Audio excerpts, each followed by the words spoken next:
everyone, welcome to the official YouTube platform of Law Prep Tutorial. I'm your law mentor Dimple Parekh and आज हम discuss करने वाले हैं what is domestic violence. So एक बहुत बड़ा मिसकंसेप्शन है amongst the lots of aspirants जो ये सोचते हैं कि भाई domestic violence क्या होता है, different kinds of abuses क्या होते हैं, and also when it comes to domestic violence क्या सिर्फ मारपीट करना ही domestic violence में आता है, what is the meaning of a respondent, कौन एक victim हो सकता है, कौन किसके खिलाफ हम एक्शन ले सकते हैं ऑफ डोमेस्टिक वायलेंस. सो बहुत सारी चीज़ें हैं जो कि ब्लर्ड हैं, यानी कि हमें समझ में नहीं आई है. तो आज के इस सेशन का हमारा एजेंडा ही ये है कि जो हमारा इंट्रोडक्टरी पार्ट होता है जहाँ पे हम समझने की कोशिश करते हैं अबाउट अ लॉ, तो आज वही क्लास है. आपको मेरे साथ एंड तक बने रहना है to understand what is domestic violence, what are the different types of abuses. Examples देखेंगे बहुत सारे इसको समझने के लिए. वीडियो को आप सबसे पहले लाइक ज़रूर से कर दीजिएगा. Now coming to what is domestic violence, अगर पढ़ना है तो उसके लिए हमें जानना होगा, देखना होगा the protection of women from domestic violence act 2005. बहुत ही ज़्यादा इम्पॉर्टेंट ये हमारे लिए हो जाता है because when we talk about laws, आपको पता होगा कि लॉ को हम लोग दो पार्ट्स में डिवाइड करते हैं. एक तो हमारा होता है क्रिमिनल लॉ, राइट, एंड दूसरी तरफ भी देखते हैं civil law. So we already had remedies which were provided by the criminal law for women. ठीक है, हमारे पास क्रूअल्टी के लिए सेक्शन 498A भी था, but we didn't had any kind of a remedy which was provided by the civil law at that point of time. So कहीं ना कहीं we said कि if we want to give protection to a women तो वो 360 degree होना चाहिए. तो सिर्फ और सिर्फ क्रिमिनल लॉ ही क्यों, हमें उन्हें हेल्प करनी चाहिए, प्रोटेक्ट करना चाहिए with the help of civil law as well. तो इसीलिए बिकॉज सिविल लॉ नहीं था, हम लेकर आए the protection of women from domestic violence act 2005. But then again there is a debate regarding this. और वो डिबेट क्यों है, बिकॉज जब आप डीवी एक्ट को पढ़ते हो इसमें ना आप प्रोविजन देखोगे एक जहाँ लिखा है कि भाई the court can pass protection order.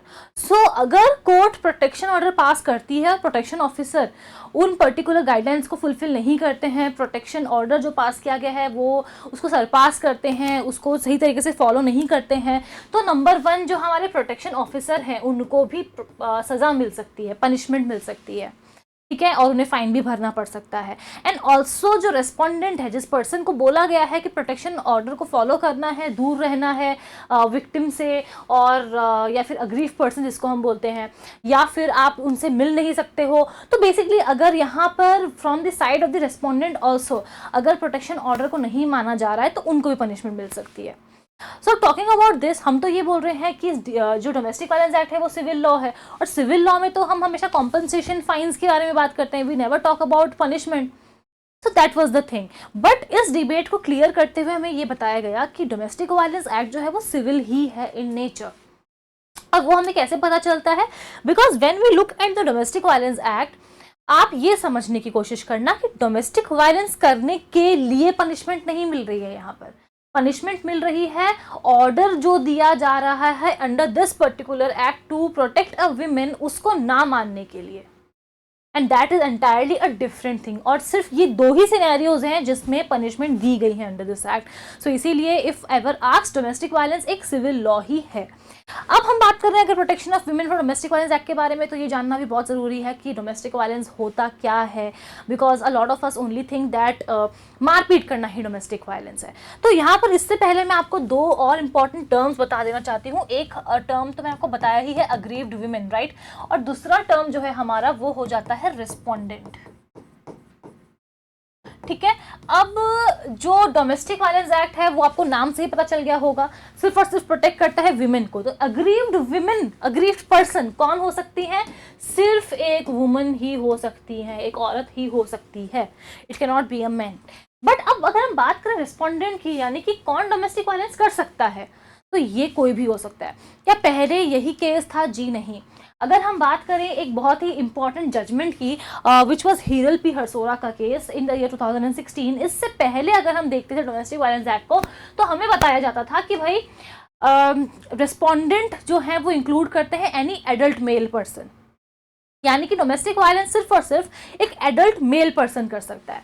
But then with the period of time हमने ये देखा कि domestic violence is an act which can be done by anyone. वो एक विमेन भी अगेंस्ट अ विमेन कर सकती है, right. And as a result हमने ये बोला कि एडल्ट मेल पर्सन को स्ट्रक डाउन करना होगा। So the Supreme Court in this landmark judgment उन्होंने स्ट्रक डाउन कर दिया the term adult male person, which now means that any person can commit domestic violence, जो कि एक शेयर्ड हाउस होल्ड में रह रहे हैं, जो कि एक डोमेस्टिक रिलेशनशिप शेयर करते हैं with each other. If you want कि मैं आपको ये जितने भी टर्म्स हैं या फिर एकदम प्रॉपर वे में पूरा सेशन लेकर आऊँ regarding DV act, then do let me know in the comment section. आप लोग कमेंट करके बताओगे तभी मैं वो सेशन लेकर आऊँगी, ठीक है। So now talking about this adult male person, जब हटा दिया गया तो इसका मतलब क्या है? इसका मतलब अब ये है कि it can be any person जो कि डोमेस्टिक वायलेंस कमिट कर सकता है।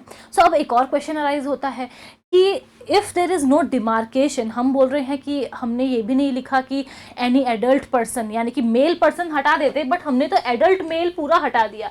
ना इसका मतलब ये कि वी आर सेइंग कि any person can do it. तो क्या वो माइनर जो कि 16-17 ईयर्स के हैं और इंटेंट रखते हैं ऑफ कमिटिंग डोमेस्टिक वायलेंस, क्या हम उनके अगेंस्ट भी ऑर्डर पास करवा सकते हैं by the court? The answer is yes.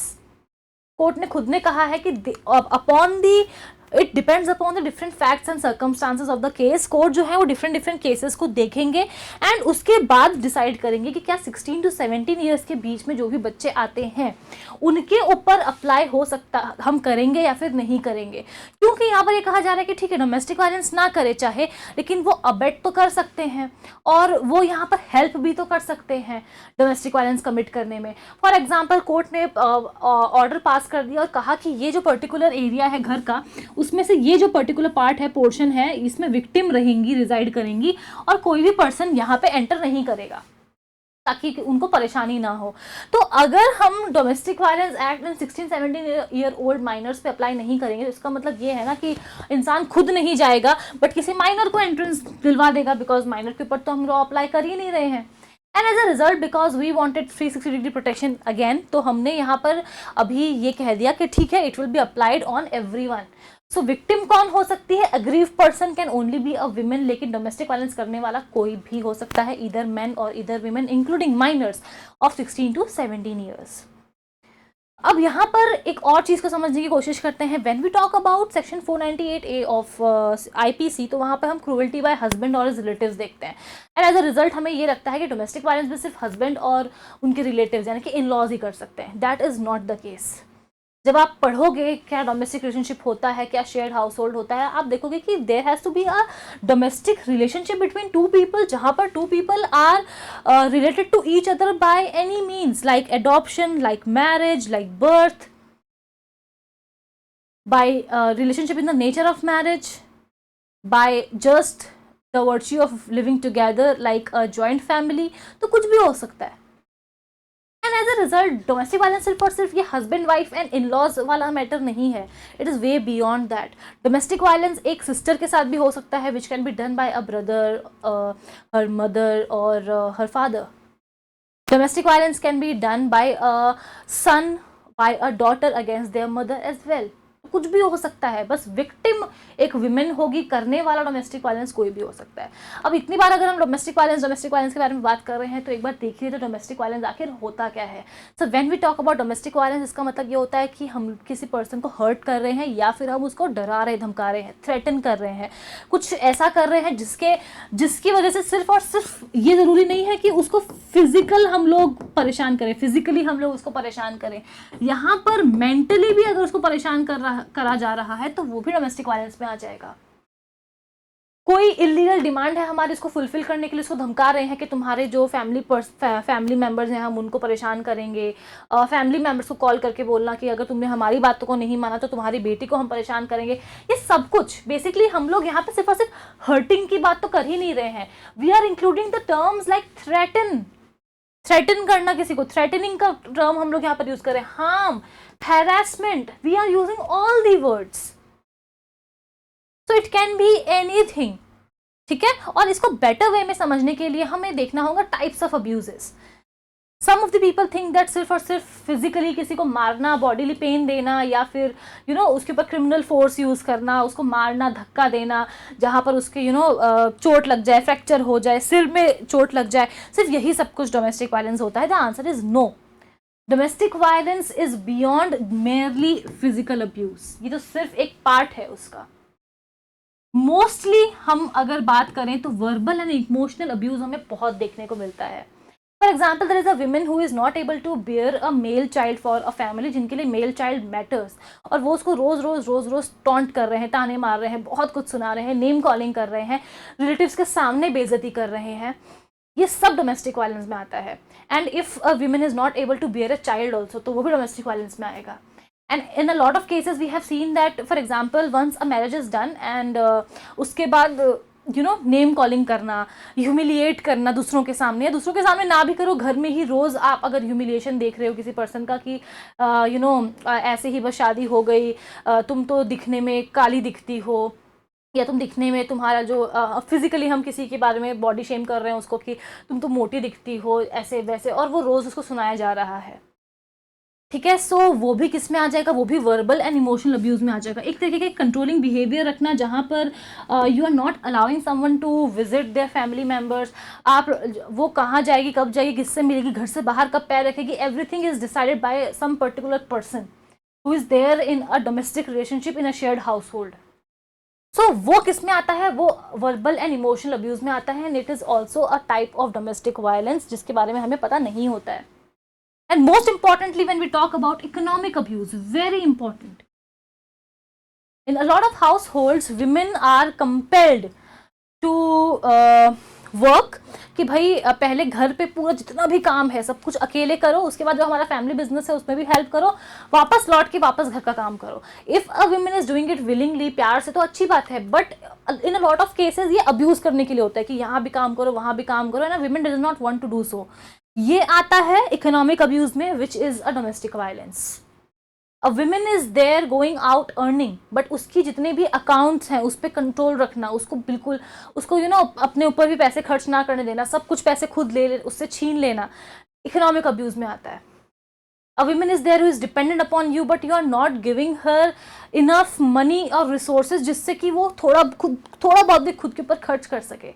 Economic abuse में आता है. If you are living in a shared household and with your family, and आप अगर रेंट पे नहीं कर रहे हो, तो वहां पर, या फिर आप उनको मेंटेन नहीं कर रहे हो, अपनी वाइफ को और चिल्ड्रन को, स्कूल जाने की फीस नहीं भर रहे हो, सब कुछ किस में आ जाएगा, इकोनॉमिक अब्यूज में आ जाएगा. ठीक है. तो कंट्रोलिंग अकाउंट से लेकर के forcefully taking away all the money, not giving money for essential needs, everything is covered in the domestic violence. And also comes sexual abuse. ठीक है. अब सेक्सुअल अब्यूज में there are a lot of things. Sexual abuse, अब मैंने आपको क्या बताया, it can be done by anyone. तो सेक्सुअल अब्यूज यहाँ पर is not only indicating towards having like without consent having sexual intercourse. It also includes violating the dignity of a woman. ठीक है. इट ऑल्सो इंक्लूड्स कि एक women को force किया जा रहा है फॉर प्रेगनेंसी और अबॉर्शन, वो भी सेक्सुअल अब्यूज में आ जाता है. ठीक है. पोर्नोग्राफी शो करना, फोर्स सेक्सुअल इंटरकोर्स करना, या फिर कोई भी ऐसा conduct of sexual nature with which a women is uncomfortable in that particular domestic relationship, in that particular shared house hold. ठीक है. सो ये सब कुछ सेक्सुअल अब्यूज में आ जाएगा. So these are the kinds of abuses जो कि सब आते हैं अंडर डोमेस्टिक वायलेंस. बट हमें सिर्फ इतना पता होता है कि भाई ये तो फिजिकल वायलेंस ही होता है. नो. एंड ऑल्सो हमेशा ये याद रखना कि कौन डोमेस्टिक वायलेंस कर सकता है, जो मैंने आपको इजीली अच्छी तरीके से एक्सप्लेन कर दिया है. दिस वॉज समथिंग जो हम लोगों ने एकदम छोटे डिटेल्स में भी पढ़ा है, इंट्रोडक्शन था. इफ़ यू वांट ही डिटेल वीडियो लेकर आऊँ तो कमेंट करके तो आपको बताना होगा ही. And that is all about it. Also अगर आप क्लैट पीजी की तैयारी कर रहे हो and you want to get enrolled in our crash course, तो आप इस क्रैश कोर्स में एनरोल कर सकते हो. और आपको जो भी इन्फॉर्मेशन चाहिए वो आप इस दिए हुए नंबर पर कॉल कर सकते हो, तो आपको सारी इन्फॉर्मेशन मिल जाएगी अबाउट द क्रैश कोर्स, जहाँ आपको एक्सपर्ट मेंटोरशिप मिलने वाली है, आपको बहुत सारे फीचर्स यहाँ पर मिलने वाले हैं. So yes, definitely you may go and check it out. And yes, that is all. Thank you so much, guys. I will see you all in the next session.